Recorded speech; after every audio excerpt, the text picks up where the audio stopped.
do Jornal Público, este é o P24. Eu sou o Ruben Martins. O dia em que Portugal é empurrado para as eleições que ninguém quer, mas que aparentemente quase todos desejam. Só vale a pena estar aqui com a legitimidade da vontade popular. Eu fui o único candidato nas últimas eleições que disse, olhos nos olhos aos portugueses, eu só serei primeiro-ministro se vencer as eleições. E assim será novamente se houver eleições. Eu tenho para comigo uma concepção de que a legitimação para poder governar bem, para poder decidir bem, para poder decidir de acordo com aquilo que as pessoas querem, é a vontade popular expressa pelas pessoas. Viva! Há dias que ficam na história política de um país. Esta terça-feira é um desses dias. A certa rejeição da moção de confiança do governo vai atirar o país para uma necessária clarificação eleitoral, cuja previsão de um vencedor é, à data de hoje, uma aposta deveras arriscada. No seio de tudo isto estão duas coisas. Um governo sem maioria, num país de 3 grandes partidos que se vetam mutuamente: PSD, PS e Chega. Foi o que saiu das eleições de há um ano e um dia. E depois há a empresa familiar de Luís Montenegro. Se no início, há mais ou menos um mês, as críticas abordavam o facto da empresa de Montenegro poder beneficiar da nova lei dos solos, o que na prática dificilmente se verifica, diga-se, rapidamente o foco foi para os clientes desta Spinum Viva, a Ferpinta, a Rádio Popular ou, como revelou o Expresso, a Sol Verde, que continuava a pagar uma avança mensal de 4.500 euros à empresa familiar de Luís Montenegro. Esta é outra história que não vamos pormenorizar hoje, porque o foco deste P24 está na crise política que se segue, num país que daqui a 3 meses já deverá ter um novo governo. Resta agora saber com quem. E hoje neste P24 tenho comigo o editor de política do Público, David Santiago. Viva, David. Olá, viva. David, na noite passada vimos a entrevista de Luís Montenegro e a entrevista também do líder da oposição, Pedro Nuno Santos, e a pergunta que te faço é se ficaste mais esclarecido sobre quem é que é o principal responsável por esta crise política, ou se são os dois partidos igualmente responsáveis. Ora, em relação às entrevistas, eu diria que não permite perceber melhor as causas desta crise, porque as causas já estão identificadas e não houve respostas e explicações, seja do Primeiro-Ministro ou até da parte do líder da oposição, Pedro Nuno Santos, que permitam estarmos aqui agora com uma melhor noção ou uma maior noção daquilo que são as razões que justificam esta crise. No fundo, o Primeiro-Ministro não explicou muito mais sobre, deu apenas a garantia de que isso será bem explicado e de que até a oposição terá uma surpresa em relação às informações, e ele estava a remeter para a Comissão de Inquérito, que foi ontem, no fundo, também, cujo requerimento foi ontem entregue pelo Partido Socialista, mas no fundo o que tem a ver aqui com o tipo de serviço prestado, se de facto foram mesmo prestados esses serviços, as questões dos valores cobrados, porque são valores faturados que são bastante altos e uma diferença muito grande para aquilo que é depois a remuneração dos colaboradores da empresa familiar do Primeiro-Ministro. Mas, David, não tendo o Primeiro-Ministro nada a esconder, ele próprio disse nesta entrevista, porque é que não deixa desde já claro todas essas dúvidas? Porque é que faz questão de deixar esse esclarecimento para a Comissão de Inquérito? Não, ele tem vindo a falar, mas isso também são esclarecimentos que não são esclarecimentos, digamos assim, fáceis de dar oralmente, ou seja, são esclarecimentos provavelmente documentais, como o próprio Pedro Nuno Santos dizia nesta entrevista agora à SIC, será preciso, e daí a necessidade da CPI também para justificar a necessidade desta Comissão Parlamentar de Inquérito promovida ou forçada pelo Partido Socialista, é a ideia de que será preciso aceder a documentação que de outra forma não seria possível aceder, seja a e-mails, entre outros documentos. E, portanto, também é o tipo de justificação ou de explicação que para o Primeiro-Ministro não será tão fácil de dar oralmente, mas que ele garante que será dada. Ora, a tua pergunta subdividia-se em várias, estas são as razões, quem é o maior culpado ou quem é mais culpado? Eu diria que os culpados estão em todo lado, digamos assim, mas em particular nos 3 maiores partidos, que são os 3 partidos que têm ou não capacidade para manter ou derrubar este governo. Ora, nós sabemos E o Primeiro-Ministro assume isso ontem, melhor dizendo, na entrevista de ontem à noite, ele assume que cometeu alguns erros até de comunicação, na forma como geriu a comunicação deste processo, poderia ter falado mais vezes, no fundo, como quem diz, podia ter falado antes e explicado mais antes. E, portanto, eu diria que o maior responsável será o Primeiro-Ministro, porque o caso se cria em torno dele próprio e porque o Primeiro-Ministro, neste momento, poderia governar sem apresentar esta moção de confiança. O Primeiro-Ministro argumenta, e o PSD e o Governo argumentam, que tendo em conta todo este ambiente político de permanente suspeição em cima do Primeiro-Ministro, era necessário haver essa clarificação por parte da oposição, em especial do PS, de que confiam no Governo para continuar a governar. Mas, ora, ao mesmo tempo, o Governo e o Primeiro-Ministro também dizem que estão confortáveis com esta Comissão Parlamentar de Inquérito, o que as duas coisas não são totalmente compatíveis, porque haverá sempre um ambiente de maior ou menor suspensão, havendo esta Comissão Parlamentar de Inquérito. E, portanto, o Governo, por outro lado, quando viu o Partido Socialista inviabilizar, no fundo, a moção de rejeição do programa do Governo, logo no início da governação, também não viu um apoio declarado, viu uma inviabilização, da mesma forma que o PS inviabilizou, primeiro com voto contra e depois com uma abstenção, as duas moções de censura que foram recentemente apresentadas. E, portanto, isso seria quanto basta para o Governo continuar a governar. Já o Partido Socialista, que também diz que não quer uma crise nem quer instabilidade, da mesma forma que inviabilizou as duas moções de censura, também poderia viabilizar pela abstenção esta moção de confiança. Pedro Nuno defende-se dizendo que sempre disse que não ia deixar passar uma moção de confiança. É verdade, mas também chegou a dizer que votaria contra qualquer moção de censura e acabou por se abster na última, porque quando anunciou que não iria viabilizar nenhuma moção de censura. Mas antes disso já tinha feito declarações, julgo eu, até na moção de censura, na primeira, na do Chega, durante a discussão, que votaria contra outras. Mas aqui o ponto é, politicamente teria margem, se quisesse, se assim o entendesse, se considerasse que era essa a prioridade, ele poderia sempre optar agora pela abstenção, dizendo que vou colocar os interesses do país em primeiro lugar. Ora, e votou a excluir daqui André Ventura. André Ventura é provavelmente até o principal interessado também em eleições e, portanto, e teria capacidade ele teria que votar a favor desta moção de confiança, não bastaria a abstenção. Mas, o que é que eu quero dizer? Eu acho que tanto Pedro Nuno Santos como Luís Montenegro tinham condições para evitar, qualquer um deles, para evitar esta crise, mas eu acho que ambos querem esta crise e ambos querem eleições.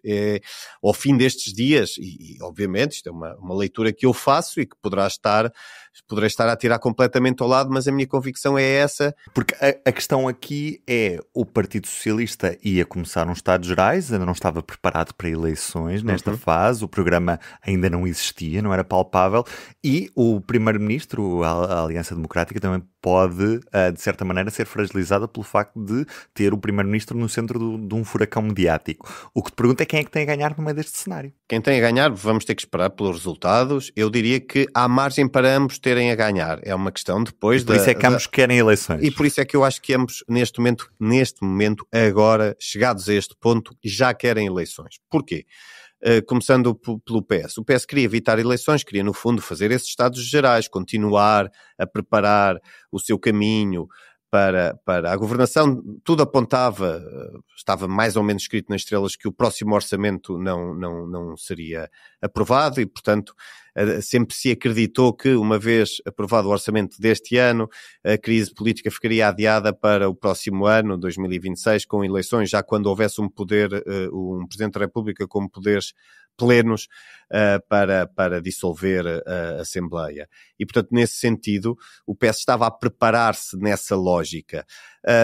No entanto, e talvez por isso também tenha chegado a pensar avançar com esta Comissão Parlamentar de Inquérito, o que permitia ir desgastando o Primeiro-Ministro também e de alguma forma com isso solidificar a sua própria posição. Ora, mas eu acho é que o PS, sobretudo neste momento, por um lado não quer dar parte fraca, ou seja, aquilo que falámos há pouco, embora tivesse margem para mudar de posição, Pedro Nuno Santos teve muitas críticas e ficou muito desgastado com todo o processo orçamental do ano passado, em que disse que nunca aprovaria e depois já aprovaria e depois fazia exigências e, portanto, foi muito mal gerido este processo. E, portanto, agora dar aqui outra vez o dito por não dito poderia causar também aqui algum desgaste. E esse é um dos motivos, na minha opinião, que o leva a não querer mudar de posição e não viabilizar pela abstenção esta moção de confiança. Mas acho que há um outro objetivo, e os estudos de opinião foram mostrando isso ao longo do final do ano passado, que as pessoas queriam um orçamento do Estado e queriam que fosse sobretudo o PS a viabilizá-lo, achavam que isso era importante para o país. E com base nisso eu acho que Pedro Nuno Santos não quer, ou quer evitar eleições no próximo ano, com o ónus de ter chumbado também o orçamento. E, portanto, eu acho que estes dois fatores, sobretudo estes, concorrem para a intenção, digamos assim, do Partido Socialista querer avançar já para eleições, sendo que também estará convicto de que este é um momento bom, tendo em conta algum desgaste do Primeiro-Ministro, tendo em conta todo este caso. Já da parte do Primeiro-Ministro, eu acho que há uma explicação que fica à frente de todas as outras, que é o facto de o Primeiro-Ministro perdeu o controle da narrativa nas últimas semanas, tinha perdido a capacidade de iniciativa, estava a ser fustigado por notícias da comunicação social e pela pressão dos mídia e também pela pressão crescente dos partidos da oposição, que redundaram desde logo nesta comissão parlamentar de inquérito que Pedro Nuno Santos tinha começado por afastar e que após 2 semanas acaba por avançar. E, portanto, eu acho que o Primeiro-Ministro quer recuperar essa capacidade de iniciativa e, no fundo, assumir aqui um papel de vitimização, que muitas das vezes traz ganhos eleitorais, no sentido de, numa lógica de dizer que o PS e o Chega, mas em particular o PS, são responsáveis pela queda de um governo que, mesmo sendo minoritário, estava a conseguir fazer bem o seu trabalho e tem vários dados económicos que já vinham de trás, é verdade, mas que continuam, seja do emprego, seja do crescimento económico, seja até do investimento público e privado estrangeiro. E até mesmo por ter resolvido uma série de situações pendentes, nomeadamente as carreiras de uma série de profissionais da função pública. Exatamente, e de reformados também, dos pensionistas, complemento solidário, mas isso também são fatores que eu acho que colocam e que levam o Primeiro-Ministro a dizer, a avançar para eleições. Porquê?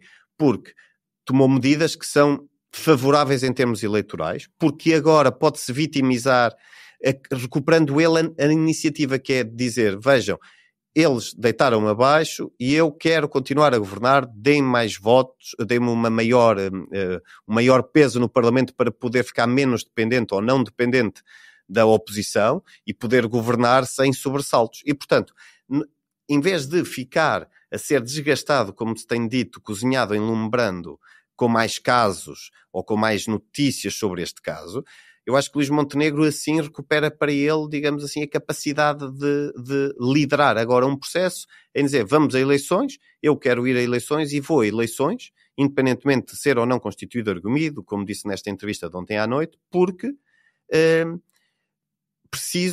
porque fiz um bom trabalho. Ele disse hoje que está convicto que os portugueses fazem uma boa avaliação do trabalho do governo e, portanto, neste contexto ele crê que estão criadas as condições necessárias para conseguir daqui um bom resultado. Ora, só mesmo para terminar, Ruben, eu acho que estão aqui duas visões. Perante o mesmo cenário, o mesmo ponto de partida, estão duas visões diametralmente opostas e, portanto, só uma delas é que poderá vingar, parece-me. E é expectável que o cenário de eleições antecipadas que vamos ter seja com as forças políticas organizadas da mesma forma do que há um ano, ou é possível que tenhamos algum tipo de coligação pré-eleitoral em algum dos quadrantes? Ou ainda é demasiado cedo? Eu diria que uma coligação à esquerda, no máximo, poderia incluir o Partido Livre, como já foi sendo falado, mas Pedro Nuno Santos ontem à noite pareceu-me afastar essa possibilidade. Menos improvável talvez seja, até embora Rui Rocha, o Presidente da Iniciativa Liberal, tenha sido muito crítico da atuação do Primeiro-Ministro neste caso, mas por outro lado, para salvaguardar, lá está, a estabilidade, vai votar a favor desta moção de confiança.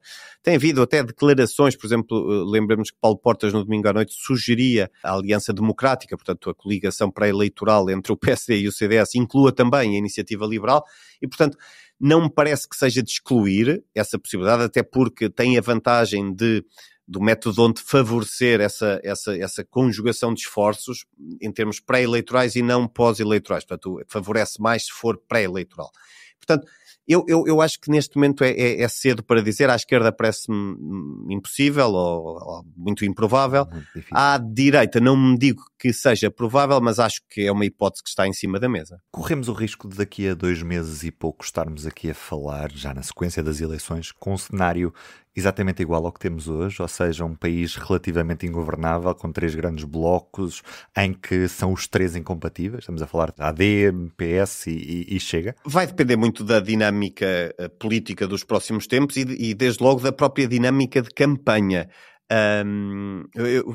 Para ficar tudo na mesma, estou a lembrar-me de uma sondagem que eu escrevi aqui no Público na altura. Foi a primeira sondagem da Católica na dissolução do Parlamento em 2021 e, portanto, antes das eleições de 2022, que deram a maioria absoluta a António Costa. Eu lembro que a primeira sondagem, a propósito dessa crise política da Católica, eu fiz um título que era: Marcelo arrisca ter marcado eleições para ficar tudo na mesma, ou para deixar tudo na mesma. E depois acabou por haver uma maioria absoluta. Porquê? Sobretudo, há estudos que apontam para isso. O facto de, já perto do final da campanha, o Rui Rio, que tinha sempre uma posição dúbia em relação ao Chega, não ter afastado completamente essa possibilidade. Há estudos que apontam para um reforço da votação no PS para evitar uma potencial aliança do PSD, do governo do PSD com o Chega. E, portanto, isto é um exemplo. Há uma multiplicidade de fatores que poderão levar a que as coisas sejam diferentes. O que nos mostram as sondagens é que continuará a ser um Parlamento altamente fragmentado, que dificilmente haverá uma solução maioritária no Parlamento que não dependa de coligações e, portanto, eu diria que não haverá, não digo um cenário absoluto de ingovernabilidade, mas acho que o fantasma da ingovernabilidade paira e vai pairar sobre estas eleições. O resultado final vai depender muito também daquilo que Montenegro mantém ou não mantém o não é não ou Chega. Portanto, algumas dinâmicas que surjam, novas circunstâncias, novas polémicas, não sei, teremos que aguardar. Mas eu se tivesse que arriscar, arriscaria na mesma para um Parlamento fragmentado e de muito difícil governabilidade. Este dia é para acompanhar ao minuto em público.pt e os dias que se seguem até às eleições. Vais ter grande trabalho agora nos próximos dias, David Santiago. Um grande abraço e obrigado. Obrigado. Até à próxima. A Crise Política é também para seguir em podcast, Soundbite de segunda a sexta-feira, Poder Público às quintas. Do que é que está à espera para ficar com o público no ouvido? Procure na sua aplicação de áudio preferida, Spotify, Apple Podcasts ou qualquer outra, e subscreva os podcasts do Público. Eu sou o Ruben Martins, aquele abraço e até amanhã.